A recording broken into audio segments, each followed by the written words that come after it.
Bienvenidos ahora a versículos que complementan de manera necesaria las grandes y maravillosas verdades de Juan 3, 16 al 17. Estos versículos nos dicen, porque de tal manera amó Dios al mundo, que ha dado a su Hijo unigénito, para que todo aquel que en él cree no se pierda, mas tenga vida eterna. Porque Dios no envió a su Hijo al mundo para condenar al mundo, sino para salvar al mundo por medio de él. Sin embargo, al decir esto, surge inmediatamente la pregunta: sí, pero ¿qué pasa con los que no creen? Los versículos que ahora abordamos abordan esta cuestión, diciéndonos que quienes no han creído están incluso ahora bajo la condenación de Dios. El que cree en él no es condenado, pero el que no cree ya está condenado, porque no ha creído en el nombre del unigénito Hijo de Dios. Juan 3:18. Crimen y castigo. A la mayoría de los hombres y mujeres no les gusta esta enseñanza. Sin embargo, es un hecho que el pecado tiene consecuencias, y una de ellas es el alejamiento de Dios y de su juicio. Al menos en cierto sentido, reconocemos esto en los asuntos puramente humanos. Hace algunos años me interesé por la literatura rusa y comencé a leer las grandes novelas rusas. Entre ellas, se encontraban las obras de Fyodor Dostoyevsky. La mayoría de las novelas de Dostoyevsky son excelentes desde casi cualquier punto de vista, pero la que ha permanecido en mi mente a lo largo de los años es Demonios y Castigo. Esta es la historia de un joven estudiante en Rusia que comete un grave delito. Su nombre es Raskolnikov. Raskolnikov es pobre y necesita dinero, por lo tanto asesina a un prestamista anciano que, según él mismo argumenta, no sirve para nada y cuya vida realmente no importa. Como resultado de su crimen, Raskolnikov se ve lanzado a lo que cree que será una vida próspera. Sin embargo, en la novela hay un implacable juicio sobre el acto de Raskolnikov. El castigo sigue al crimen. La idea central de la novela es que el joven fue condenado desde el momento en que cometió el acto.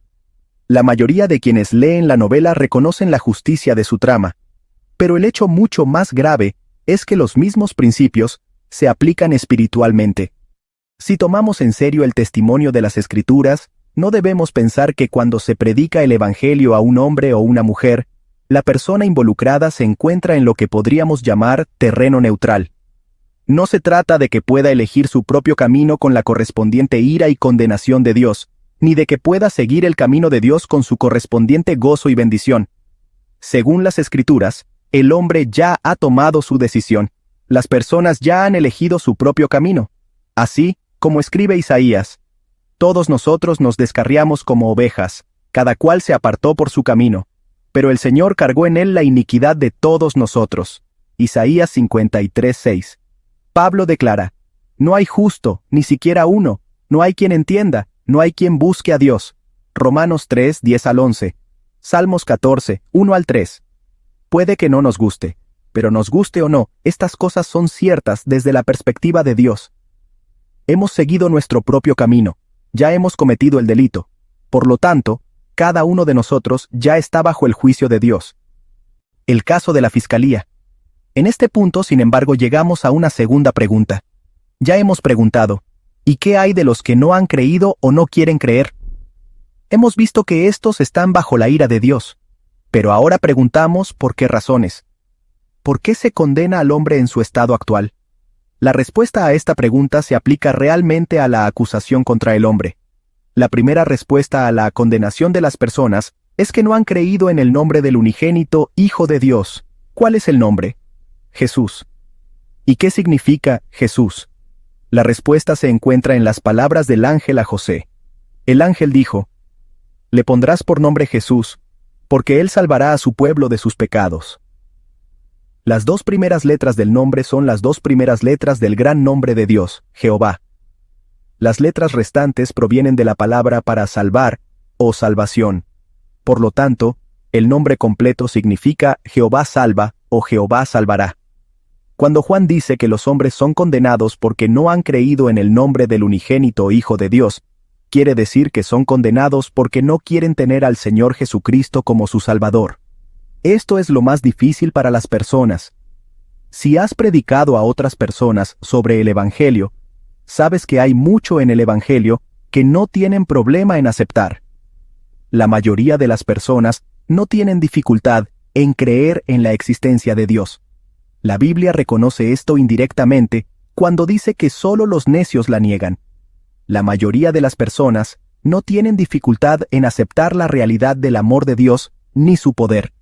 Muchas personas creerán que el mismo Dios de amor que las creó también tiene un propósito para sus vidas. Muchos incluso te escucharán hablar de Jesucristo, siempre y cuando hables de Él como un hombre que vino a enseñar.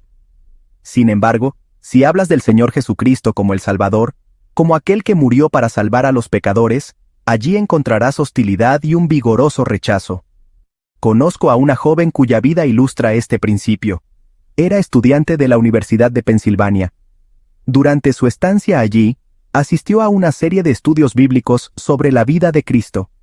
Estuvo de acuerdo con muchas de las verdades que se expusieron, pero cuando llegó el momento en que Cristo fue presentado como el Salvador de una raza caída y pecadora, como el único camino, esta joven se rebeló.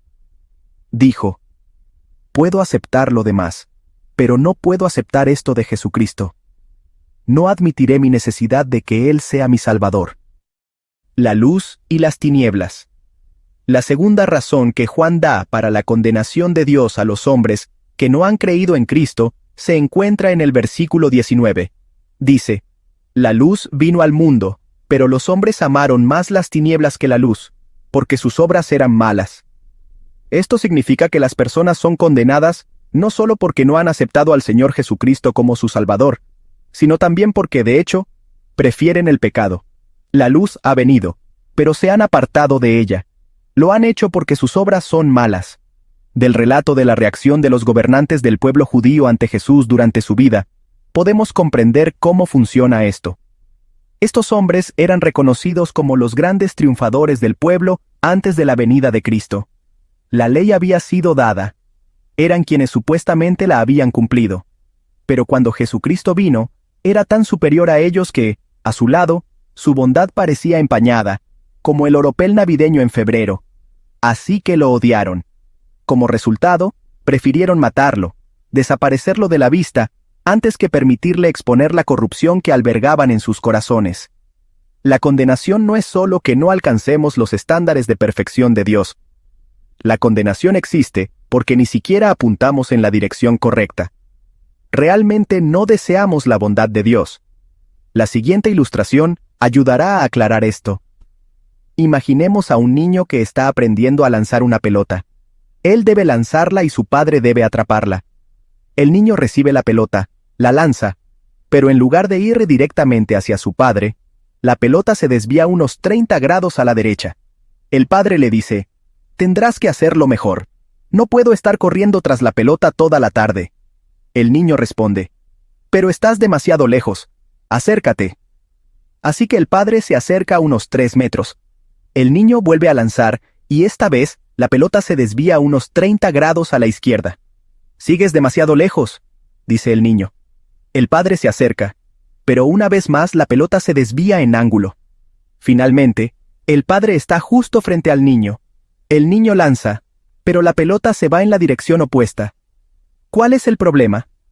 El problema no radica únicamente en la distancia entre el niño y el padre. El problema radica en la puntería del niño. De igual manera, el problema con los pecadores no radica solo en la gran distancia entre nuestra conducta y las normas de Dios. El problema también radica en que no vamos en la dirección correcta, incluso cuando aspiramos a esas normas. Finalmente, Juan enumera una razón más para la condenación de Dios a la humanidad, porque los hombres odian la luz. La luz ha llegado y los hombres la odian. ¿Te describe esto? ¿O eres de los que permiten que Dios te acerque a la luz que brilla en el rostro de Jesucristo? Este pasaje hace hincapié en la luz. Juan la menciona 5 veces. La luz vino al mundo, pero los hombres amaron más las tinieblas que la luz, porque sus obras eran malas. Todo el que hace lo malo odia la luz, y no quiere venir a ella por temor a que sus obras sean expuestas. Pero el que practica la verdad viene a la luz, para que sea evidente que sus obras son hechas por medio de Dios. Según estos versículos, a la gente no le gusta la luz, en cambio, prefiere la oscuridad. Si alguna vez llegas al punto de amar la luz, debe ser porque Dios ya ha comenzado una nueva obra en ti, no condenado y testimonio de transformación. Eso nos lleva a nuestro punto final. ¿Condenados? Sí, pero también no condenados, porque el Evangelio es la buena noticia de que, aunque tú, yo y todos los hombres nacimos bajo el juicio de Dios, nunca es necesario que nadie permanezca allí. Hoy hay una vía de escape. ¿Qué ha marcado la diferencia? Jesús. Jesús murió. Tomó tu pecado sobre sí y cargó con su castigo. Fue condenado en tu lugar. Así podemos leer. Por lo tanto, ya no hay ninguna condenación para los que están en Cristo Jesús. Romanos 8:1. Permítanme contarles de un joven que aprendió esto. Su nombre es David Hoyt. Su historia, al igual que la de Christopher Pike, se relata en el libro de Edward E. Plowman, The Jesus Movement in America. David era miembro de una comunidad hippie en California cuando conoció a Kent Philpott, un estudiante del seminario bautista Golden Gate. David ya estaba metido en una de las religiones orientales, pero a través del ministerio de Kent, comenzó a asistir a una serie de estudios bíblicos que se reunían en el sótano del templo de Krishna durante la ausencia del gurú. Los estudios le hablaron. Comenzó a verse a sí mismo como realmente era. Su propio testimonio es que, si bien, por un lado, parecía que buscaba la luz a través del misticismo de las religiones orientales, en realidad prefería la oscuridad de su propia alma a la verdad de Dios. La disensión entre los miembros del templo lo molestaba. Parecía que no podía encontrar paz interior. Oró, pidiéndole a Dios que le mostrara la verdad. A la mañana siguiente, mientras todos celebraban sus ritos, el altar universal, que contenía representaciones de las religiones del mundo, se incendió en el sótano. David y los demás bajaron a tiempo para rescatar el único objeto que había escapado de las llamas. Una Biblia. David la recibió como respuesta a su oración. La abrió y se topó con el mismo pasaje que hemos estado estudiando. Allí vio su propio corazón. Era alguien que había preferido la oscuridad a la luz. Vio el gran amor de Dios, un amor que había enviado a Jesucristo para llevar su juicio. David dijo: «Fui liberado de un espíritu maligno que me había alejado de la verdad. Me sentí limpio y completo por primera vez en mi vida». Después de eso, David Hoyt fue usado por Dios para alcanzar a muchos jóvenes con el Evangelio. Llamado urgente a la acción. Ahora es tiempo. ¿Te describe la historia de la conversión de David Hoyt? ¿Has creído en Jesús o sigues siendo uno de los condenados? Solo hay dos caminos, dos destinos. Si aún no has puesto tu confianza en Jesús y en lo que Él ha hecho por ti, ¿lo harás hoy? ¿Creerás en Él? Alguien dice: «Bueno, lo he estado pensando». Pensar en ello no sirve. El gran predicador bautista Charles Haddon Spurgeon escribió una vez que si sigues pensando en ello, pensarás que irás al infierno. «Estoy orando al respecto», dice otro. La Biblia tampoco te pide que ores al respecto. Si no crees en el Señor Jesucristo, la Biblia te llama a creer en Él. Eso es todo. Esa es la única respuesta útil. Fe inmediata es lo que yo, como ministro del Evangelio, te exijo en el nombre de Jesús, quien murió por ti y resucitó. Hoy Dios te envía este mensaje. He pasado por alto los tiempos de vuestra ignorancia, pero ahora ordeno a todos los hombres en todo lugar que se arrepientan. No puedo prometerte que si te niegas a creer, tendrás otra oportunidad de entregar tu vida a Jesús. Ahora es el tiempo aceptable, dice Dios. He aquí, ahora es el día de salvación. Durante los primeros días del ministerio de Dwight L. Moody, el gran evangelista inició una serie de reuniones en Chicago con la promesa de congregar a las multitudes más grandes que había dirigido hasta entonces. Hablaba sobre la vida de Cristo, y la noche del primer domingo del 8 de octubre de 1871, su tema fue el juicio ante Pilato. Al llegar al final de su mensaje, se dirigió a Mateo 27:22.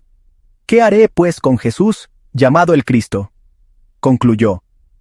Quisiera que se llevaran este texto a casa y lo reflexionaran durante la semana, y el próximo sábado hablaremos del Calvario y la cruz, y decidiremos qué hacer con Jesús de Nazaret. Pudo haber sido un recurso artístico, pero al hablar de ello años después, Moody calificó esa conclusión de su discurso matutino como el mayor error de su vida, porque incluso mientras el señor Sankey cantaba el himno final, «Hoy llama el Salvador», vuela en busca de refugio. La tormenta de la justicia cae y la muerte está cerca. Los bomberos comenzaron a sonar en la calle camino a su primer contacto con el gran incendio de Chicago que redujo a cenizas el salón de Moody, y en el que se estima que más de 1000 personas perdieron la vida. Moody nunca volvió a ver a esa congregación, y algunos de aquellos con quienes habló esa noche, sin duda murieron en el incendio. No se equivoquen. El Evangelio no es para otro tiempo, otra época, un momento más conveniente. No me importa el mañana. Hoy es el día de la gracia de Dios. Levanten la vista y vivan. La Biblia dice, el que cree en Él no es condenado, pero el que no cree ya está condenado, porque no ha creído en el nombre del unigénito Hijo de Dios. Juan 3:18.